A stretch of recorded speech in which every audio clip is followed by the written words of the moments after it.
इन सब में भी पिछली सरकार 5 साल तक लिटरली फेल हो गई। छात्र संघ के चुनाव समय पर होने ही चाहिए। सरकार बड़े बड़े वादे करती रही, लेकिन उन पर धरातल पर काम न हो सका। उसके कारण से लोगों की समस्याएं और चुनौतियां बढ़ी हैं। चोर की दाढ़ी में तिनका, मुझे लगता है इतना पर्याप्त है। छात्र राजनीति लोकतंत्र की पहली पाठशाला है। इसे जो है इसका मार्ग अवरुद्ध करना मेरे हिसाब से। केंद्रीय मंत्री गजेंद्र सिंह शेखावत जोधपुर दौरे पर पहुंचे। इस दौरान उन्होंने सर्किट हाउस में जन सुनवाई का आयोजन किया और लोगों की समस्याएं सुनी। शेखावत ने सबकी समस्याएं सुनकर उनके समाधान को लेकर लोगों को विश्वास भी दिलाया। इस दौरान भारतीय जनता पार्टी के कई नेता भी मौजूद थे।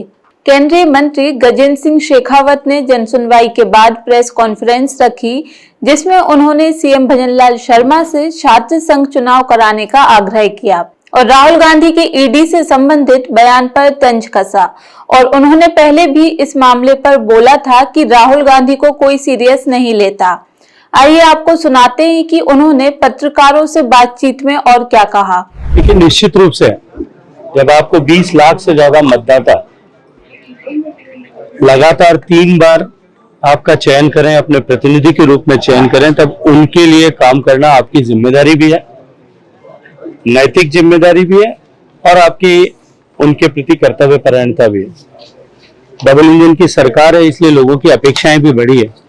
और जिस तरह से पिछले 5 साल तक राजस्थान में जिस तरह की सरकार काम कर रही थी, उसके चलते हुए अनेक ऐसे लोग हैं, सरकारी कर्मचारी हैं, जिनके साथ प्रताड़नाएं हुई, राजनीतिक विद्वेष के आधार पर प्रताड़नाएं हुई।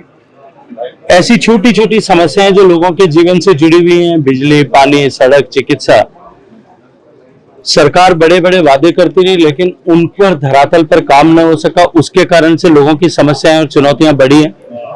सरकार की योजनाओं के इम्प्लीमेंटेशन में, चाहे वो जल जीवन मिशन होगा, हर घर बिजली पहुंचाने का विषय होगा, शहरों में जो है मूलभूत आवश्यकताओं के इंफ्रास्ट्रक्चर को स्ट्रेंथन करने का विषय होगा, इन सब में भी पिछली सरकार 5 साल तक लिटरली फेल हो गई थी। और फेल होने के चलते हुए लोगों के सामने चुनौतियों का अंबार खड़ा था। इसलिए जनसुनवाई में अनेक लोग आकर के अपना विषय रखते हैं और ये डबल इंजन की सरकार इन सब समस्याओं का समाधान करके लोगों को राहत मिल सके, इसके लिए कटिबद्ध है। हम काम करें। सर, सारण नगर से लेकर जो जयपुर आई है बहुत खराब है सर, उसको लेकर के क्या कुछ देखिए, जब मैंने पिछली बार आया था, मैंने सरकारी अधिकारियों के साथ में बैठक की थी। उस दिन भी मैंने निर्देश दिए थे कि इस पर प्राथमिकता के साथ में काम करना चाहिए। जो जल भराव का संकट है, वहां पर उस संकट का स्थायी समाधान जब तक न होगा, तब तक ये सड़क इसी तरह से टूटती रहेगी। मैंने उस दिन निर्देश दिए थे कि इसमें जो कुछ भी आवश्यक कार्रवाई करनी है वो करके इसका जो है परमानेंट डिस्पोजल इस विषय का करना चाहिए, इसके लिए काम करना चाहिए।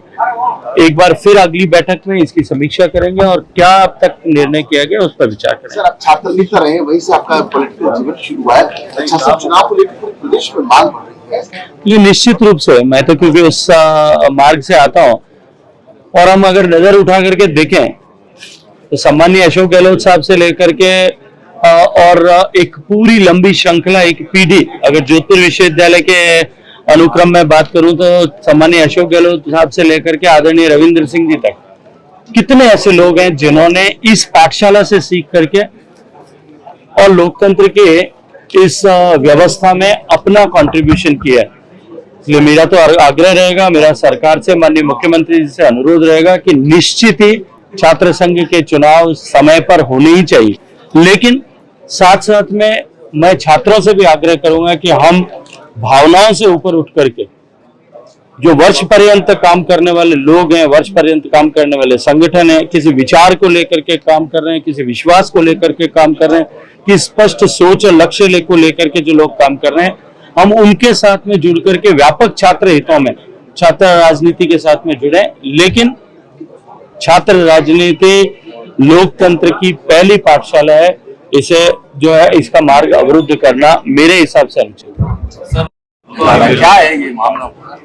देखिए, मुझे कल जयपुर में ये प्रश्न पूछा गया था और मैंने जो कल वहां जवाब दिया था वही आपको दे देता हूँ। और मैं ये राहुल गांधी जी के परिप्रेक्ष्य में नहीं कह रहा हूँ, मैं तो हिंदी की एक कहावत कल बताई थी और वो कहावत है, चोर की दाढ़ी में तिनका।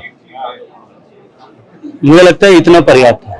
आपने सुना ही होगा कि केंद्रीय मंत्री ने मीडिया से बात करते हुए बताया कि मतदाताओं ने उनको प्रतिनिधि के रूप में चुना तो उनकी लोगों के लिए बहुत जिम्मेदारियां हैं।